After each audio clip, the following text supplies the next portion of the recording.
Hello, everybody. Welcome into the NBA Front Office Show. My name is Trevor Lane. You can follow me on Twitter at Trevor_Lane. And joining me is not Keith Smith.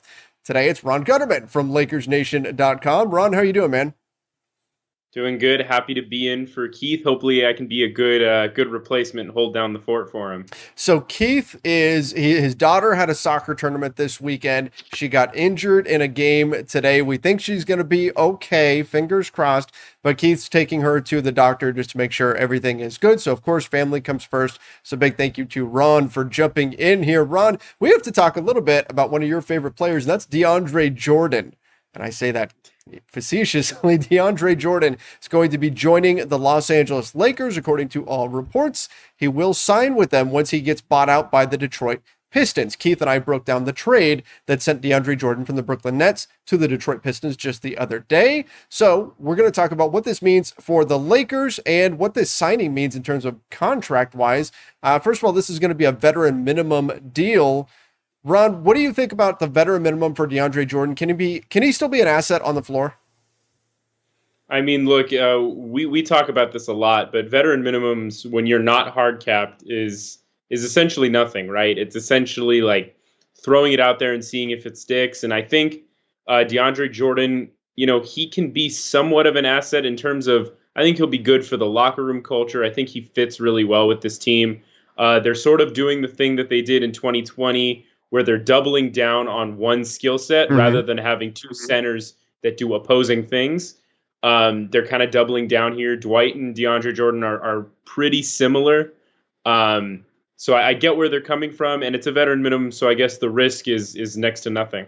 And by the way, guys, we are making that push for 10,000 subscribers. So make sure that you do subscribe right here to the NBA Front Office YouTube channel if you haven't done so yet. If you're listening to the podcast version of this, make sure you follow us on Spotify, Apple Podcasts, wherever you do listen to your podcasts. So DeAndre Jordan getting that veteran minimum deal for the Lakers, that means they'll only actually pay about $1.6 million of it. That's the way it works with these true veteran guys, where the league actually covers a portion of it, even though the deal itself is going to be about $2.7 million. What do we think, though, about opportunity cost in this situation? Like the Lakers, they wind up with DeAndre Jordan. We got word from Mark Stein that they initially were hoping Damian Jones would pop free from the Sacramento Kings. He did not. They picked up his $1.9 million player option earlier in the summer. They also let Andre Drummond go, and Drummond wound up signing for the veteran minimum as well. Do you favor either or maybe both of those guys over DeAndre Jordan? Like, is this a positive outcome for the Lakers, or should they have just hung on to Drummond? Or maybe if we go back far enough, just held on to Damian Jones? Yeah, I do think Damian Jones is a better option than DeAndre Jordan. Damian Jones is not only a better player, I think, right now at this moment. I think he's obviously younger, so that's a positive. He's a little more athletic.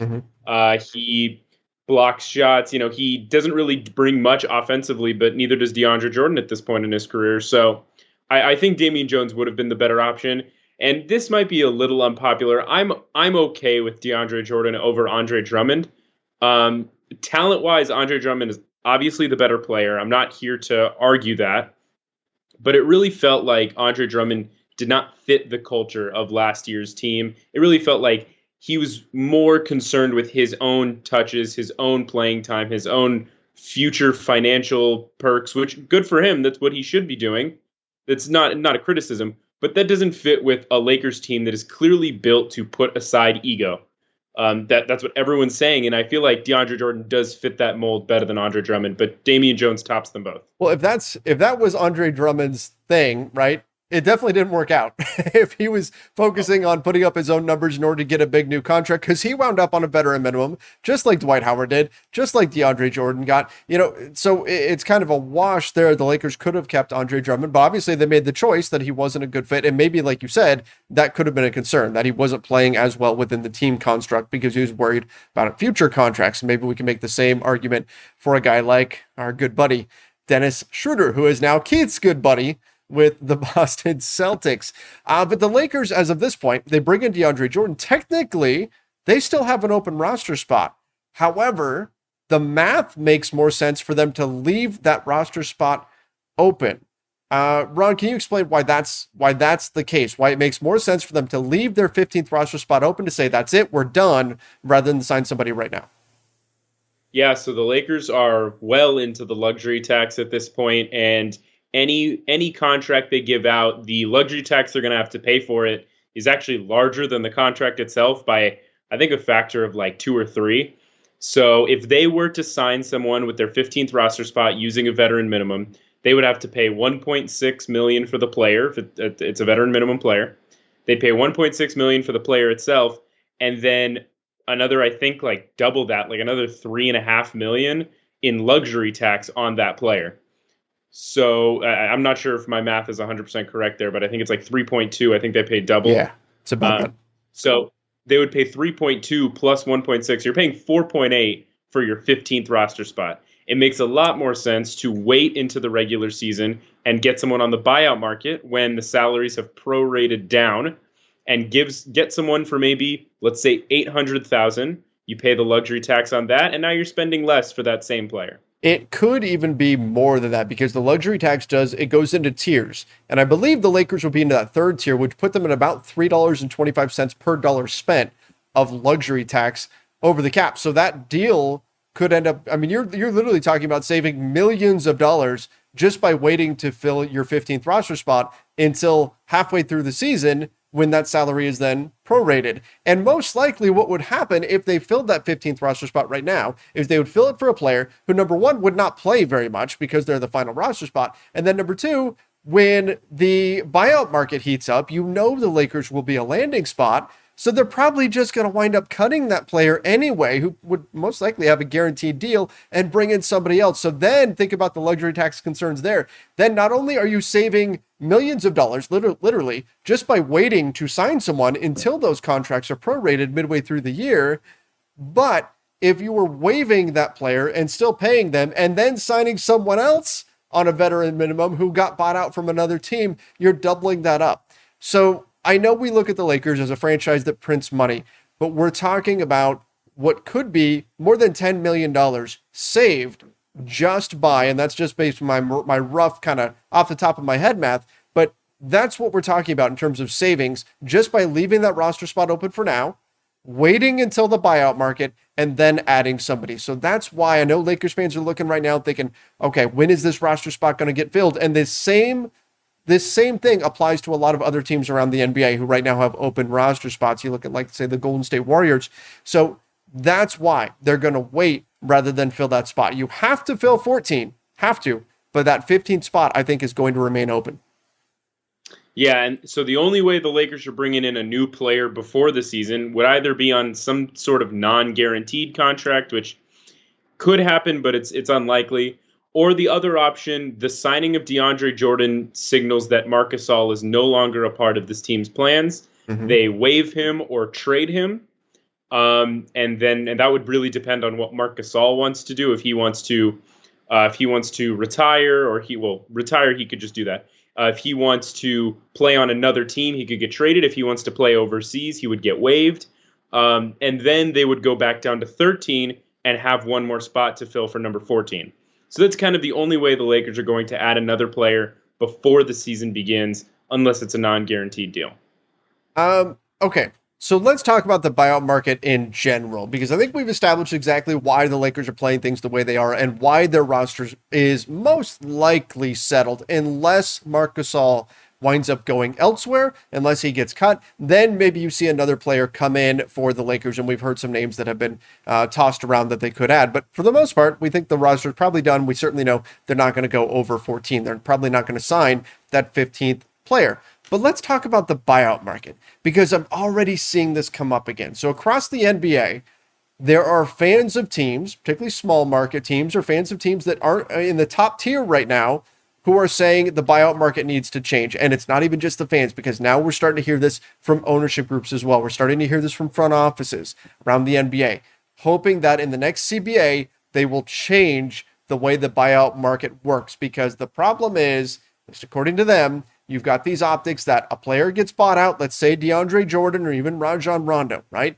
They get bought out and they go sign with a contender, and that contender doesn't have to pay them nearly as much. Look at Rondo, right? Gave back 2.6 million to the Memphis Grizzlies. Guess what he got from the Lakers? Exactly 2.6 million because it's a veteran minimum. He lost no money, and the Grizzlies are now paying the bulk of Rondo's contract to play for the Lakers. That for some people, that rubs them the wrong way. Look at what happened with Blake Griffin with the Nets. Look how much better he looked when he went from the Detroit Pistons to the Nets. We had a lot of people around the NBA crying foul, and now we're starting to hear that again now that the Lakers have picked up a couple of players. And I don't think Rondo or DeAndre Jordan are necessarily tipping the scales here or anything like that. Like, they're not changing the balance of the league, but still, you're seeing guys get bought out and go to these particular teams.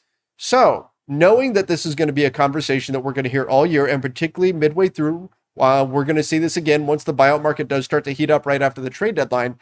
What are your thoughts on the way the buyout market operates currently? Does it need to be overhauled?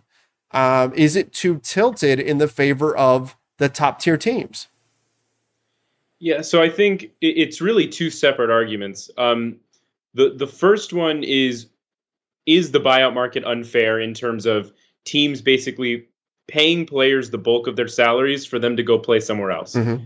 And I think there's some merit to the argument that it's unfair just because, look, these teams are essentially forced because players do not want to play there anymore. That's part of the reason. We saw it with the Grizzlies ended up finding a trade for Andre Iguodala, but he basically said they mutually agreed, just stay home until we can buy you out or find a trade for you. It happened with Rondo, Blake Griffin. Like, guys are essentially controlling it by saying, I don't really feel like playing for this team. Let's just work on a buyout. So in that sense, it's unfair.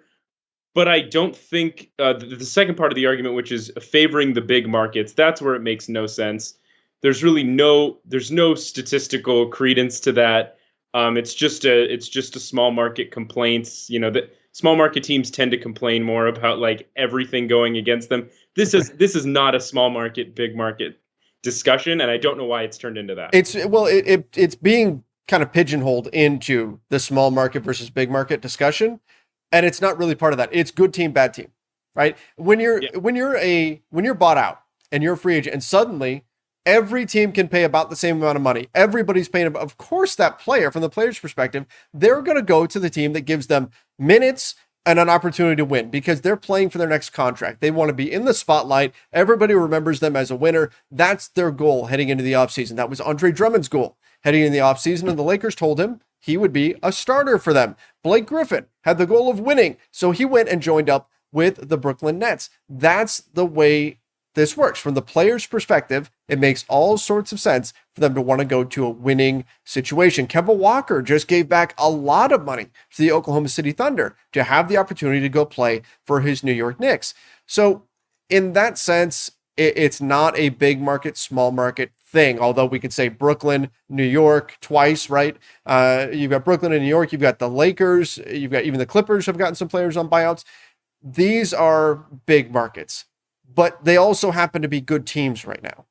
I think if you had a team, if it's whoever, if it's the Orlando Magic, if they're the top team in the East, people who got bought out would be clamoring to go to the Orlando Magic because you want an opportunity to win if you are bought out. So I don't think it is a big market versus small market argument. But Ron, what happens? We're all watching the Kevin Love situation in Cleveland. He's owed $30 million roughly this season and next season. $60 million, actually just north of that, over the next 2 seasons. What happens when he gets bought out and he signs with the Lakers? He signs with the Nets. He signs with these top contenders. And just like Blake Griffin, he suddenly looks good again, right? We saw it with Nicholas Batum last year with the Charlotte Hornets. He looked done. He looked beyond done. Hashtag washed king. I mean, look, Batum was beyond washed. And yet he reappears with the Clippers after getting bought out. You've got the Hornets still paying his salary. And suddenly he's filling in the starting lineup and looking really good with the Clippers. What happens when that's Kevin Love? And we're talking midseason, and maybe that's enough to push a team over the top. I think those cries for reform are only going to get louder. Yeah, they are going to get louder. But again, it's two separate discussions. This is not a small market, big market problem. I believe when the buyout market was happening earlier in the 2020-21 season, I believe the number being thrown around was that the Milwaukee Bucks have signed more people off the buyout market than any other team. Mm-hmm. So they're not a big market unless you really love Milwaukee and think it's a bustling metropolis. Hey, the reigning champs. Come on, you got to give them some respect there. No, I give the Milwaukee Bucks plenty of respect. The city of Milwaukee is great. It's just not a big market. So I don't really get that part of the argument. I do think if Kevin Love gets bought out, signs with the Lakers or Brooklyn, and has this resurgence, there may start to be some sort of conversation around reform. The problem is I have no idea what that looks like because players are probably not going to agree to anything that stifles their ability to get to the teams they want to get to. Yeah. So I don't really see where the reform comes. I don't see what types of things you could do if there's a limit to the amount of money you can give back, or if there's, I'm not even sure if there's a limit to teams collecting a certain number of buyout players every year. Like, I don't know what the solution is, but it doesn't seem like it's reformable. Well, there is a waiver system that's already in place. I mean, right now, if a team wanted to swoop in and claim DeAndre Jordan off of waivers, they are free to do that. But no one's going to do it because the players make it known, hey, I'm going to a specific place. Most teams give deference to a veteran player and try to put them in a good situation. And so you don't want to be the team, not to pick on them, but again, like if the Orlando Magic swooped in and picked up DeAndre Jordan, players around the NBA would look at that negatively because they'd say, look, this guy's a veteran and you're really going to put him on a team that's not going to win this year just to kind of, just to mess with him or something like that. So you're not going to see teams do that. So the waiver system that's in place right now, it rarely actually gets used in these buyout situations because number one, the original deal is usually pretty bad. And so teams don't want to assume that number. And number two, it's just kind of an unwritten rule that you don't do that to a veteran player. And that's typically who's getting bought out are these veterans. I wonder if maybe there's a way to have the team that's getting the player assume a larger portion of that salary, and that might dissuade some teams, and so that's where maybe players wouldn't like that. But if rather than just, hey, we're going to pay this player a veteran minimum, what if you had to pay the player 50% of their original salary or something like that? So the team that I was actually waiving him was getting some of that offset. That's just me spitballing, but I think it's these types of things that teams are going to be proposing in order to reform the buyout situation, especially if we see more top talent get bought out and land with the big clubs this year. Yeah, I think there's also a potential, compensatory draft pick like they do in football, but like some sort of draft compensation. If a team buys out a player and they go sign somewhere else on a minimum, like you get a second round pick. Like maybe there's some sort of thing so that the team isn't left high and dry where they're basically, the Pistons are going to pay DeAndre Jordan something like $18 million so he can play, for the Lakers. Yeah. The Oklahoma City Thunder are paying Kemba Walker like $40 million to play for the Knicks. Like, this is just the nature of the system. And maybe if there was some sort of, hey, the NBA will gift you a second round pick next year's draft, it's eases the pain a little bit. Something to ease that sting just a bit from having to go through that process. Well, it's an interesting thing to take a look at because, like I said, whenever there's the perception that the rich are just getting richer, the teams that are not at the top, they're going to cry foul. They're going to complain. And so I think this is something we're going to hear even more of. And it's a topic that's already, season hasn't even started.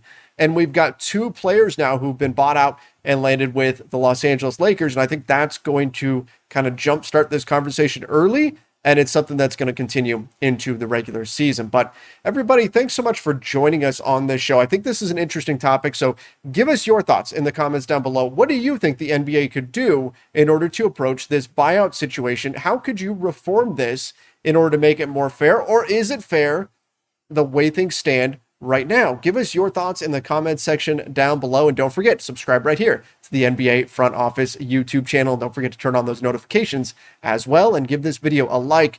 Ron, thanks so much for hopping on here and filling in for Keith. Really appreciate it. Yeah, glad I could be his replacement. I hope I did him proud. You definitely did. Everybody, stay safe. We'll see you next time.